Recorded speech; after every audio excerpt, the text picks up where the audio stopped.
Therapy Chat Podcast, episode 127. This is the Therapy Chat Podcast with Laura Reagan, LCSW-C. The information shared in this podcast is not a substitute for seeking help from a licensed mental health professional. And now, here's your host, Laura Reagan, LCSW-C.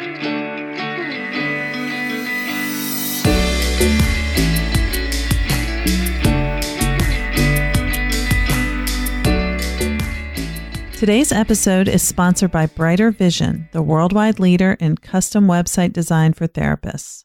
What's the point in having a beautiful website if your ideal clients can't find you?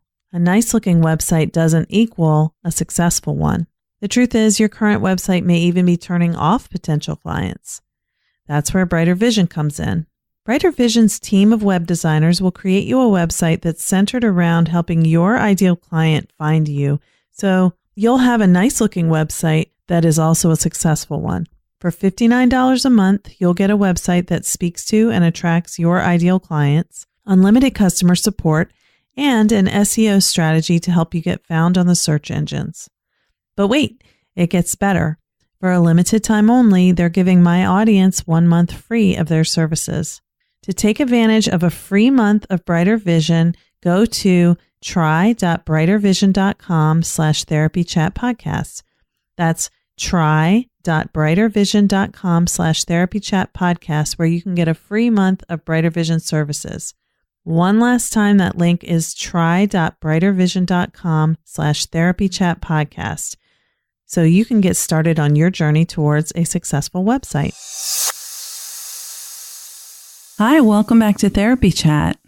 So as you know, on this podcast, there's been a lot of talk about mindfulness, self-compassion, neuroscience, yoga, and this episode is not going to be much of a departure from that.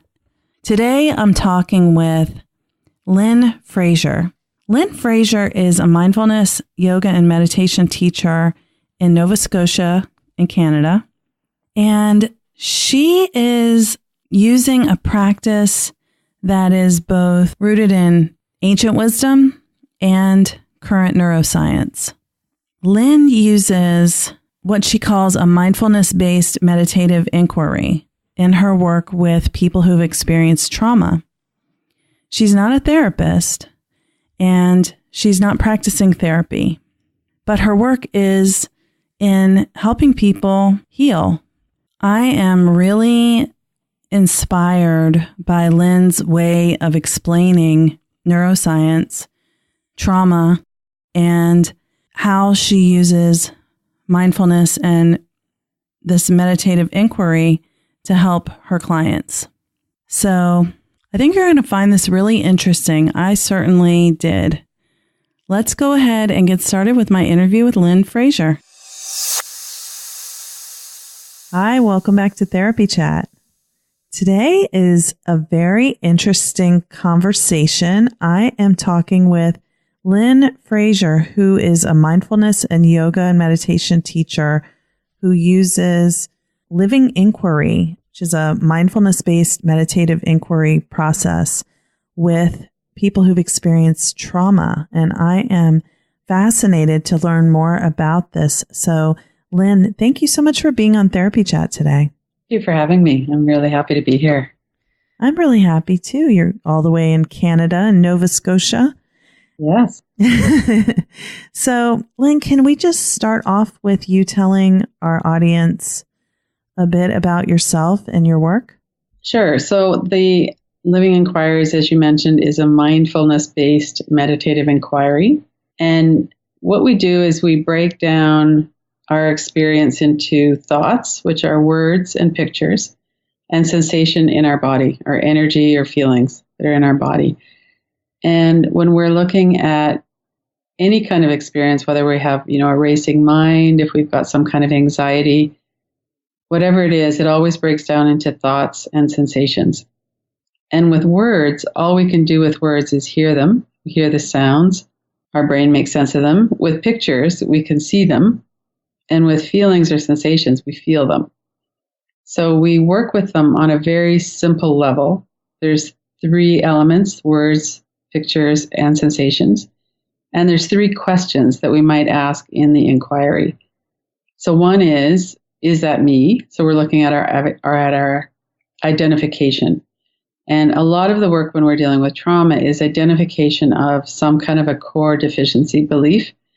So we might have experiences in our life of feeling unloved, being unlovable, and we'll create a belief out of that. It's the way our brain and our system works. So if we have the experience many times of feeling unsafe, unworthy, not smart enough, not seen, not loved, then we'll form a belief about that as an identity. So one of the inquiries is to look at, how do I know that I'm unlovable? Well, I have a bunch of evidence. And the evidence is the words and the pictures and the sensations in our body. Then another question that we look at is the compulsion inquiry. And we look at, how do I know that I want to have that thing to eat, that I want to drink, that I want to do drugs, that I want to, where is the compulsion? Is it in the picture? Is it in the words? Is it in my body? Is it in this energy in the body? And for me, when I would have this kind of a pulsing energy in my throat, that would signal that it was time for me to eat something sweet and comforting, usually like ice cream or something. So we really work with the energy and the sensations in our body and what is associated with those. And in the work with trauma, a lot of the work that we do is with the anxiety inquiry. So we're looking at, where is the threat? And what's really interesting is that it always comes back to what's happening in our body. And we have associated memories and thoughts with whatever it is that's in our body. So one way I would talk about it is that trauma is stored in the tissues of our body. And when we're doing this mindfulness inquiry, we're looking to see and really get to know what's going on in our body. What's the energy feel like, and what are the associated words that come along with that? So you explained to me when we were talking before we started recording about that this is a type of meditative inquiry that's similar to Buddhist inquiry? Yes, it's a form of meditative inquiry, and Buddhism has an inquiry like that. Meditation does as well, yoga meditation. And the inquiry that we started with the Buddhist inquiry, Scott Killaby developed the living inquiries, and he was really looking at the unfindable inquiry. Can I find a self? And when we feel like, this is me, I'm here in this body, and I'm a woman, and I'm this, and I'm that, we have all these identities, then how do we know that that's true? Well, we have thoughts about it, and we have feelings in the body, we have sensations in the body. So it started out with this basic unfindable, can I find a self? And then as he and this group of senior facilitators he was working with, as we were working with people and we're working on our own identities, the other two developed, the compulsion inquiry and the anxiety inquiry developed through the work that we were doing. So those two inquiries I don't actually know if there's any inquiries like that in Buddhism or in yoga meditation. Those were developed more from this group of people that have been working with people and with ourselves. Fascinating. I mean, you're bringing up these questions like, really, what is the self? What are my core beliefs? I think those questions are things that many of us never even consider, even though it can be such a part of how we work with clients or how anyone who is in a process of trying to heal it's sort of part of the process that's happening, but we may not always reflect on that process. Mm-hmm. And we're all really evidence-based systems. And, we talk a lot about that with scientific research, that we need to be evidence-based. We need evidence-based therapies, and that's legitimate. And as we're going through life, though, what happens, especially as children, we have very limited brain development as children. And if we're not in an environment where we feel connected and seen and safe, then we have these experiences in our primitive brain and our nervous system of fear. And we have, we might have something that people would think of as trauma, some kind of abuse or neglect, or, somebody dies in the family, there's divorce, there's violence, there's all of those kinds of things that we would think of as trauma. But one of the things I was really interested to see in the ACEs, the Adverse Childhood Experiences research, is that neglect has an equal impact on a child. And the reason for that partly is because we all have this need to be part of a family, a community, a tribe. In the old days, it would have been called a tribe. And we need that in order to survive. So if we're not connected in that way, then we feel that as a survival level threat. And then our nervous system develops like that. And it's been really interesting just in the last 20 years of the research around neuroscience as being the brain develops in response to our experiences. And if our experience has been that we're not safe, that we're not seen, then we don't develop neural pathways for trust and for connection. And disconnection is the effect of neglect and of abuse. It's the core of why we feel we don't belong, why we feel we're not worthy and we're not lovable. And so really looking at the systems and how they work, that it's not our fault that we've developed this feeling of not being worthy. It's just how our system works. We have these experiences, and then our primitive brain goes, which has a really strong negativity bias. It's always looking for danger. Then it's always trying to protect us from that. And so it feels like kind of a mess because there's all this going on. There's all these intrusive thoughts. There's the evidence gathering. So if we feel like we're not worthy or we're not smart, then everything we're doing is looking for evidence of that. And we get into this situation where our minds might be not very healthy. We've got a lot of catastrophic thinking. We've got a lot of really intrusive thoughts. We really don't have any peace from the thoughts in our mind. And we're not really able to go into our body and feel what's going on our body because it feels kind of scary. And that was the situation for me 20 years ago, and it's not anymore. So these methods between meditation, breathing, and calming my nervous system through yoga and meditation, and then through these inquiries, I've really healed that big mess that used to be driving a lot of my suffering. Wow. Thank you for that clear explanation about what is not always seemingly so simple, which is, the neuroscience of trauma. To me, it's an endlessly fascinating subject. And I'm so glad that you're talking about it and teaching about it and using it to help people.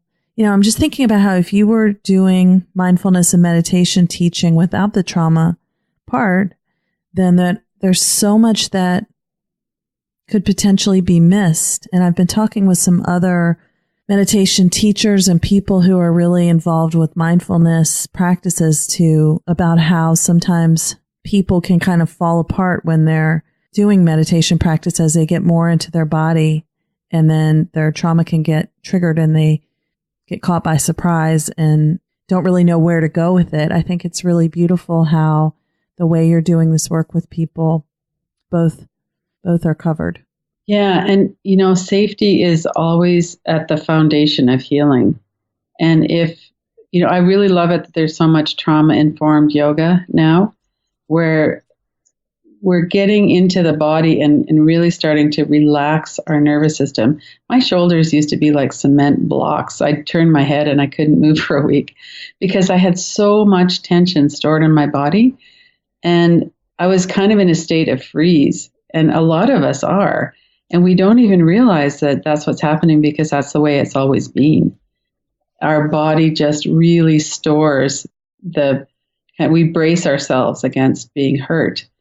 And then all of that gets stored in our body and it comes out as stress, and it comes out as some people go into the fight mechanism and they get kind of sharp with other people, or there might even be violence. Other people go into more of a freeze and we numb out and we watch Netflix for hours and eat ice cream and do all of those things. And then, of course, there's far more serious addictions as well in terms of alcohol and other drugs that have an immediate life threat to them.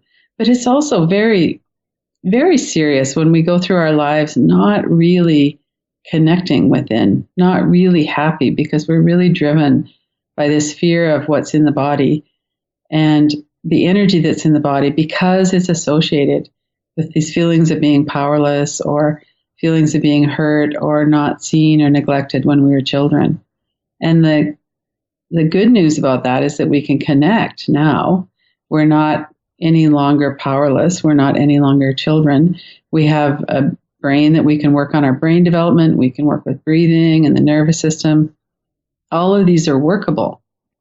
And so that even if we've had a serious trauma history, we can understand it and we can work with it and heal it. Yes. Thankfully, there is neuroplasticity. Yes. And just because our brains have been impacted and our identities have developed the way you described in childhood doesn't mean that we can't begin to connect in a different way and have healthy, nourishing, nurturing relationships with ourselves and others. Mm-hmm. And, you know, in the research around shame, what they say is that shame is meant to correct a behavior. It's not meant to be, you should be ashamed of yourself. It's meant to say, this behavior needs to stop. But it's supposed to be within the context of connection. So being connected with the person who's correcting our behavior, which would normally be your parent, your caregiver, that's really different from someone who's disconnected, who doesn't feel like they have any value, who doesn't feel like their parents really love them or care about them. And then they're being shamed for who they are, not just behavior. It's very traumatizing for a child, especially. And a lot of the people that I work with have so much shame that's part of, shame is meant to be an intense experience because it's meant to correct a behavior that could get us kicked out of the family. But the way that shaming works, in the toxic way that shaming works so much in our culture, it's devastating, and we'll do almost everything to avoid feeling that. And that's at the root of a lot of the resistance or avoidance. So one of the practices that we do is a welcoming practice where we really work with the energy, and the three phrases we might use are thank you for arising, or thank you for being here. And so we're kind of tuning into the energy in our body and thanking it for being here. I love you, and you're welcome to stay.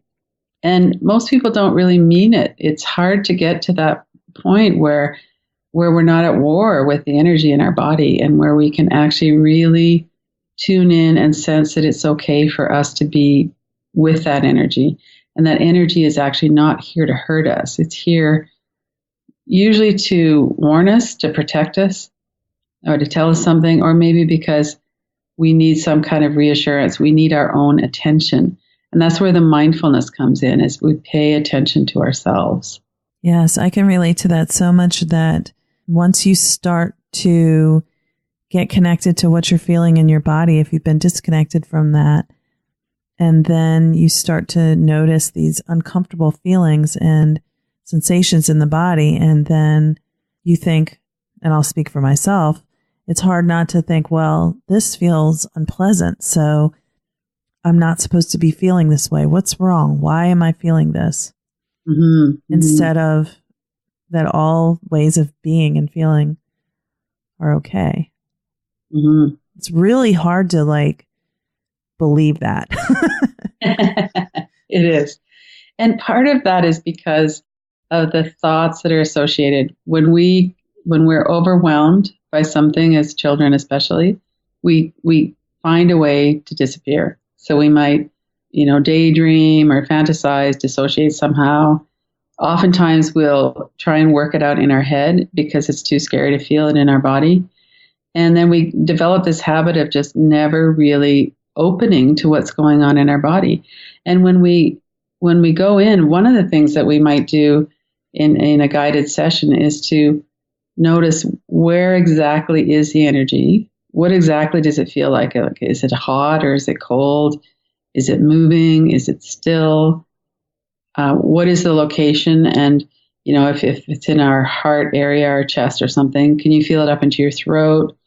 Does it go down into your stomach? Might only go down part way. And then we notice the space all around the energy, and we get kind of clinical about it. We're really working with the objective witness or the observer. where we go, okay, here's this energy, here's what it feels like, these are the qualities of it, so that we're not getting kind of sucked into the train of thought that will often come with it.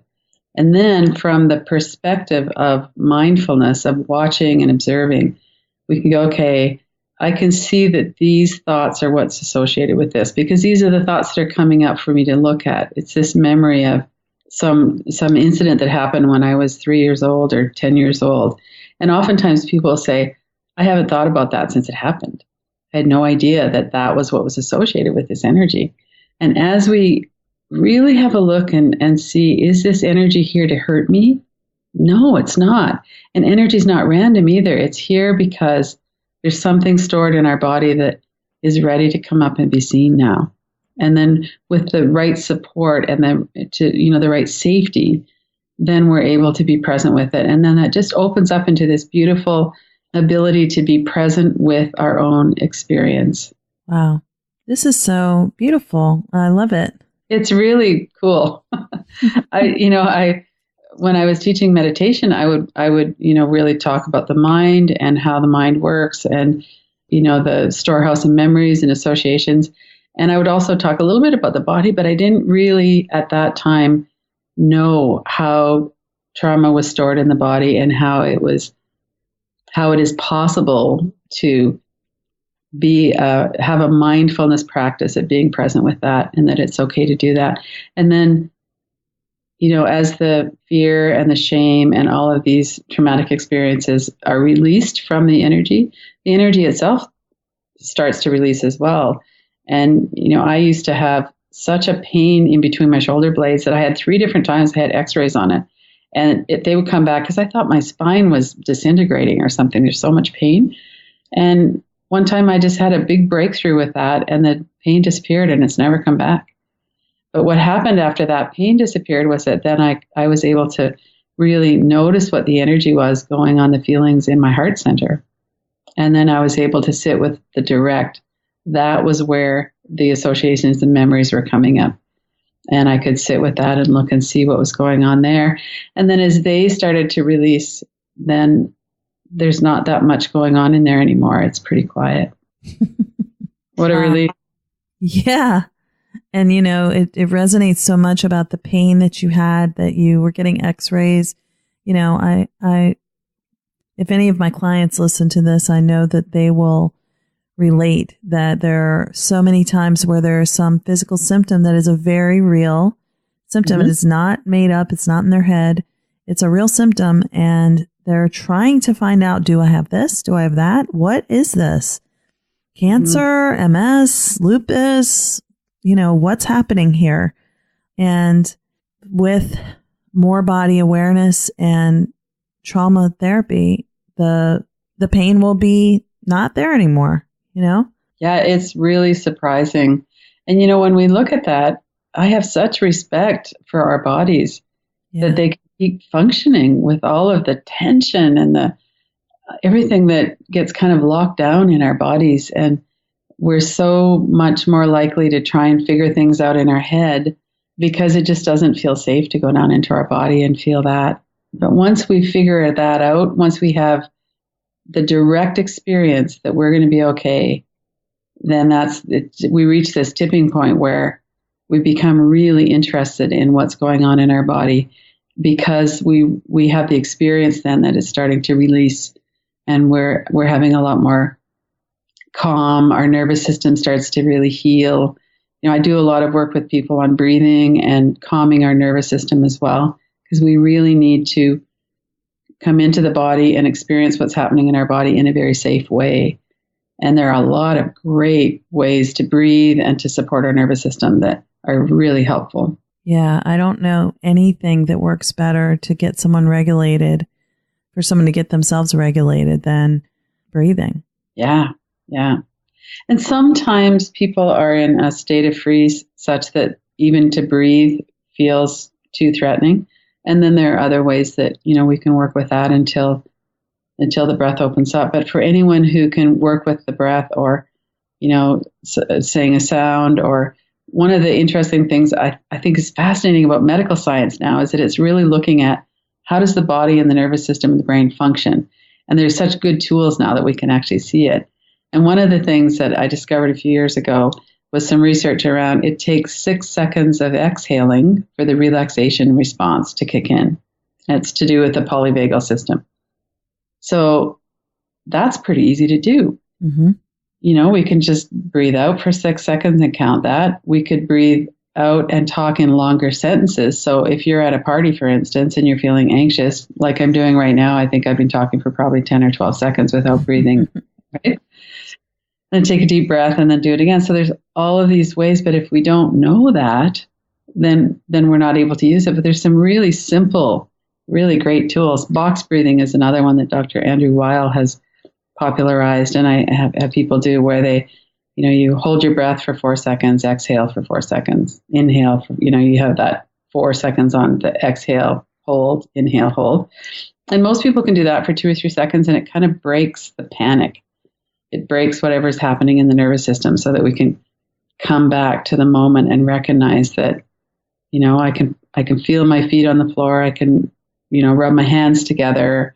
I can break through a freeze or a beginning of panic in the body with some really kind of simple things. And then I can also do some breathing and other things that will help to strengthen the resilience in my nervous system. And there's all kinds of great gratitude practices and all kinds of really, really cool tools now that we can use for that. Yeah, it's a really good time. There are a lot of beautiful things that are super effective and basically mostly free. Mm-hmm. Gratitude practice doesn't cost anything. It's just Exactly. a matter of doing it. Yeah. Yeah. And I have a lot of practices, guided practices on my YouTube channel, but I also do a free daily online practice every morning at 8 a.m. Eastern. And in that we do breathing, relaxation, some inquiry. We do all kinds of things to support the nervous system. And once people learn the tools, then they've got them. And so I would really encourage everybody to learn some breathing tools, learn some relaxation. It's really helpful. So where do people get this 8 a.m. Eastern time free practice that you have? Do you do it on YouTube? It's actually on Zoom, which is similar to Skype. Mm-hmm. And the link for that is on my website. It's lynnfraserstillpoint.com. And the Zoom link is right on there. And there's people from all over North America, Europe. And it's a small group. There's usually around 20 people. And we have a great time.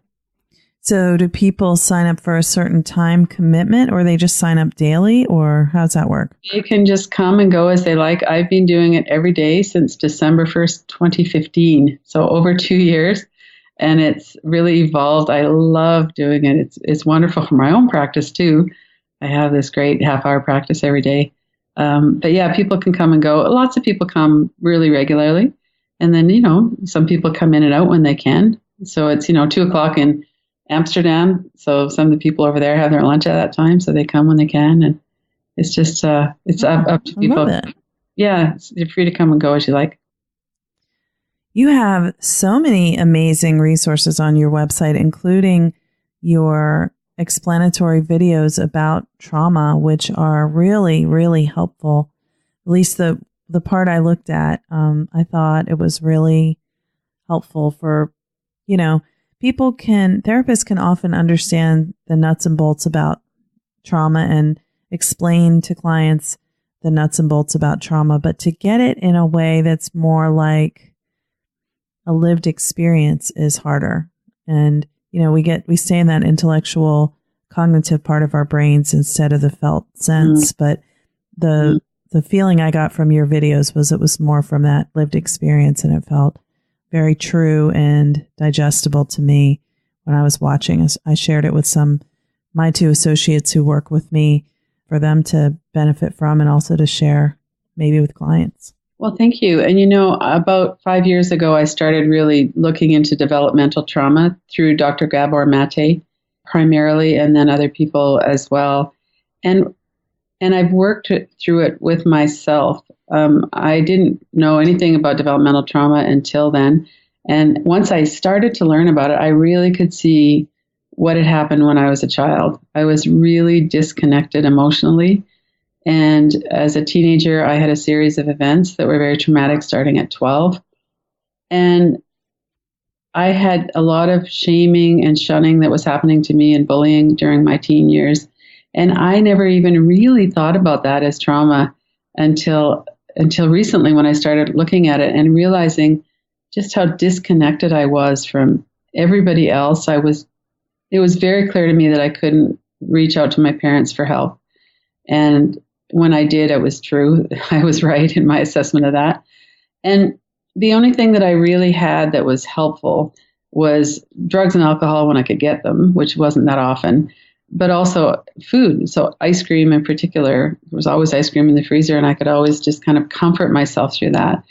And I didn't realize that the impact of feeling so isolated and so disconnected until much later. And then I came out as a lesbian when I was in my mid-20s. And then, of course, there's that social shunning and the isolation of that as well.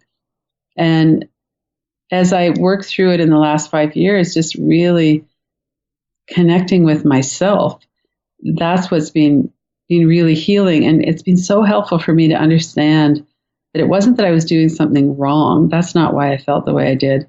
It's because that's how our system is. We need to be connected in order to have fulfilling, satisfying lives. And if we don't trust anyone, because that's been our experience, then it's very difficult for that to happen. Well, it comes through that you've understand this at a deep level, and you're really gifted at being able to explain it at a deep level. And I'm grateful for everything you're doing. And I want to ask you too, didn't you tell me you have a book? Yes, I do. It's called Friends with Your Mind, How to Stop Torturing Yourself with Your Thoughts. And it's a small, easily digestible book. And it has, I've had pretty much everything in there I've had going on in my own mind. So it has a section on what if catastrophic thinking. It talks about anxiety. It works with, explains a bit about the living inquiries and how all of that works. So between that, and you can get that on Amazon. You can get it as a print book or Kindle. Between that and the videos that I have on my YouTube channel and the resources on my website, I think it's really possible for people to understand the basics of our system, how it works. I have one video understanding how thought works, because it seems like it's a real mystery. We just have all of these thoughts in our mind. We're up at 3 a.m. and there's all this anxiety pouring through our mind, or we might feel it in our body. And there's so many things that happen to us, our experiences that trigger this. And then we're kind of helpless in a way. And so it's been very helpful for me and for the people that I work with, just to understand the basics of, this is what stress is. This is what, a normal response to stress is. We tend to get these kinds of patterns going on in the mind. And then how can we work with that? And one of the things about this is a meditation spiritual practice is that I know through meditation and through my experience that there's nothing wrong with me at my core. And that trust that I have in that is part of what helps other people to touch into that. That's what makes this a mindfulness practice is a bit different than therapy, because in a mindfulness practice, we're really working with our own basic goodness and touching into that and having access to that. And we don't really have access to that when our mind is like blah, blah, blah, all the time and we can't get into our body. So these practices, as we peel that away, then we have access to the stillness that everybody has at our core. Wow. That's a beautiful way to end our conversation, talking about the basic goodness that we all have within, no matter what we may believe about ourselves. It doesn't change, that we're all good at the core. Mm-hmm, mm-hmm. And we can all discover that for ourselves. Yeah. And I love the fact that you said that there's nothing wrong with you. It's not just that you think, Yeah. Yeah. Because it can be really hard to believe that sometimes. Yeah. And I know that is true for everybody. Yeah, I know that too. I know it's true for everybody. I'm not always certain about myself, but if it's true for everyone, then it must be true for me. It is the hardest thing to apply kindness and compassion to ourselves. And what I find is as we get more confidence in going inside and really experiencing and welcoming what's happening inside, that is when the kindness and the compassion start to really flower. And when we get to experience that, there's a real freedom and a peacefulness in that we don't have if we haven't done this work. Wow. Beautiful. Lynn, thank you so much for being my guest on Therapy Chat today. Oh, thank you so much. I've really, really enjoyed talking with you.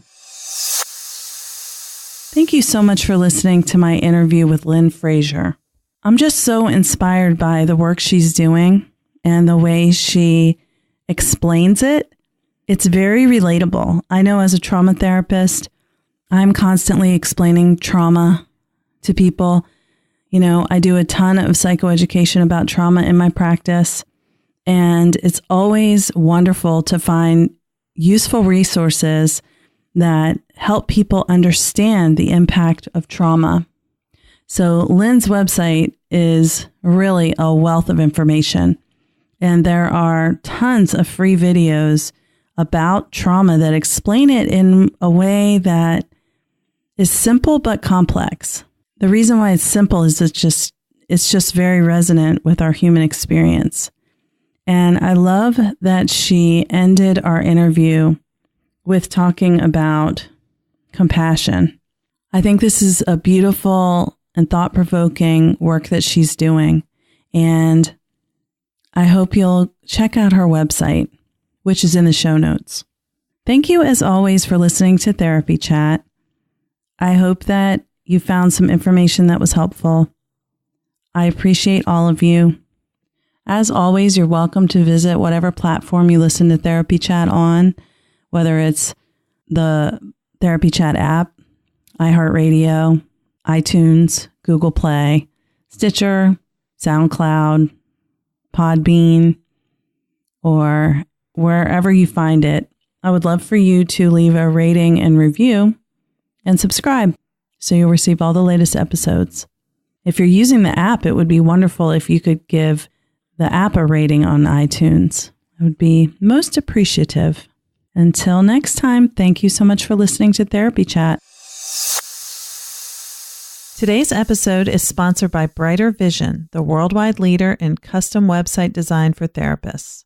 What's the point in having a beautiful website if your ideal clients can't find you? A nice-looking website doesn't equal a successful one. The truth is, your current website may even be turning off potential clients. That's where Brighter Vision comes in. Brighter Vision's team of web designers will create you a website that's centered around helping your ideal client find you, so you'll have a nice-looking website that is also a successful one. For $59 a month, you'll get a website that speaks to and attracts your ideal clients, unlimited customer support, and an SEO strategy to help you get found on the search engines. But wait, it gets better. For a limited time only, they're giving my audience 1 month free of their services. To take advantage of a free month of Brighter Vision, go to try.brightervision.com/therapychatpodcast. That's try.brightervision.com/therapychatpodcast, where you can get a free month of Brighter Vision services. One last time, that link is try.brightervision.com/therapychatpodcast, so you can get started on your journey towards a successful website. Thank you for listening to Therapy Chat with your host, Laura Reagan, LCSW-C. For more information, please visit therapychatpodcast.com.